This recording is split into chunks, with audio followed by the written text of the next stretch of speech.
The time has come, the hour has arrived. Are you ready to work? Yeah! We got to remember this, folks. It's looking good now, but we have not done this for 44 years. We've got to assume that we are the underdog in this race until we break the string and claim the victory and change this nation and elect Barack Obama, our next president. Give a warm Virginia welcome to our friend, United States Senator and our next president, Barack Obama.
And y'all look like a bunch of Virginians.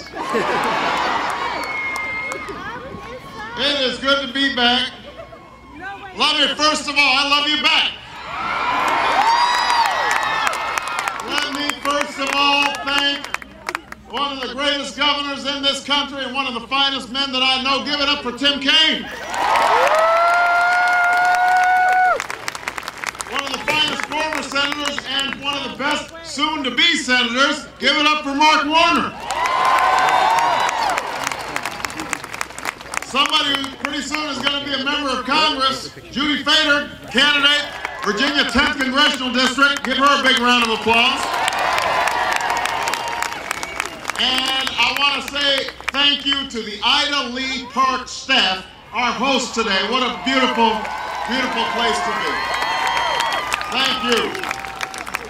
Well, you know, I can't imagine a more beautiful setting, a gorgeous fall day to wrap up.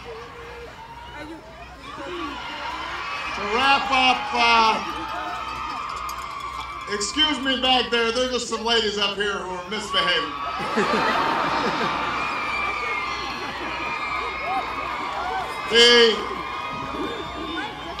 I can't imagine a more beautiful setting for us to start thinking about the last 13 days. I've been traveling across this great state of Virginia for months. I've met folks everywhere I go. I haven't seen a real Virginian and a fake Virginia. I've just seen Virginia. I've met folks down in Martinsville and folks up here in Leesburg who are worried about their jobs, their schools, their health care. And in 13 days, if you'll stand with me, then I know that we can win Virginia and we can win this election and we can finally bring the change we need to Washington.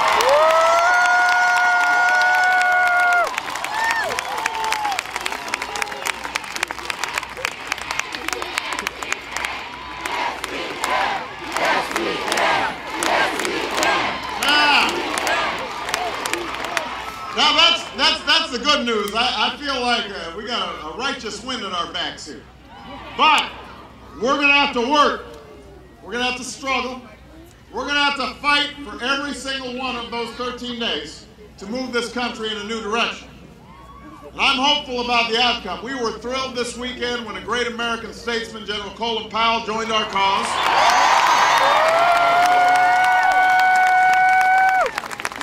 picking up endorsements and support across the country, but we can't let up, and we won't let up. Because one thing we know is that change never comes without a fight. In the final days of campaigns, the say anything, do anything politics takes over sometimes. We've seen it before, and we're seeing it right now. The ugly phone calls, the misleading mail and TV ads, the careless, outrageous comments, the constant negativity, all aimed at keeping us from working together, all aimed at stopping change. What we need now is not misleading charges and divisive attacks. What we need is honest leadership and real change. And that's why I'm running for President of the United States of America.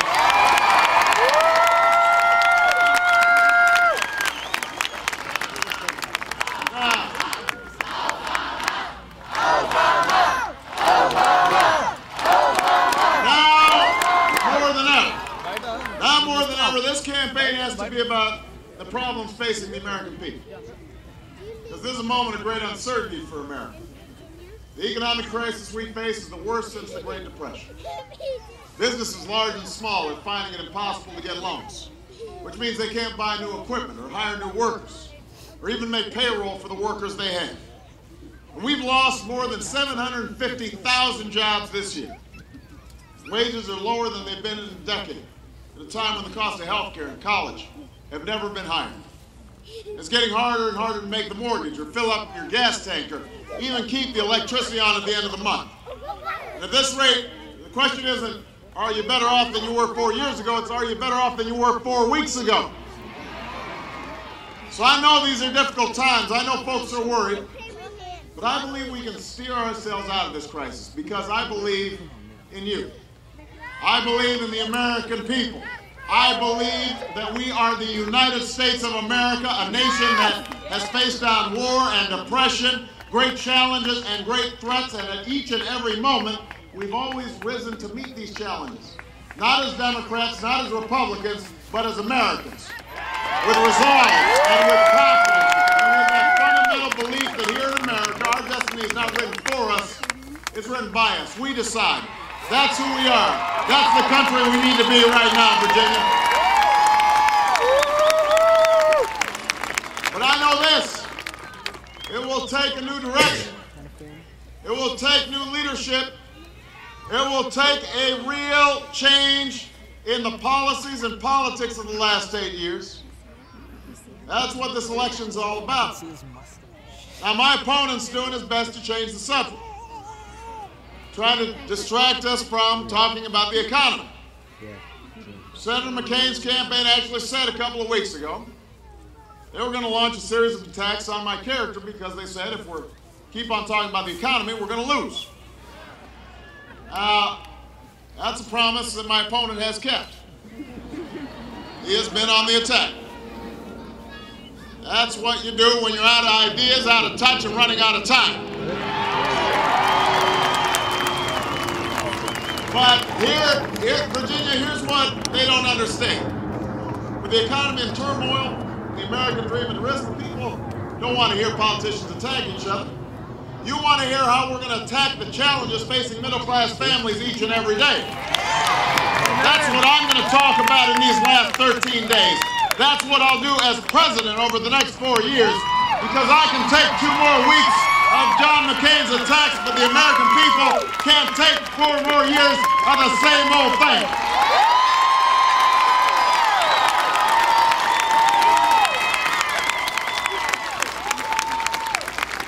Now it's time to turn the page on 8 years of economic policies that put Wall Street before Main Street. We need policies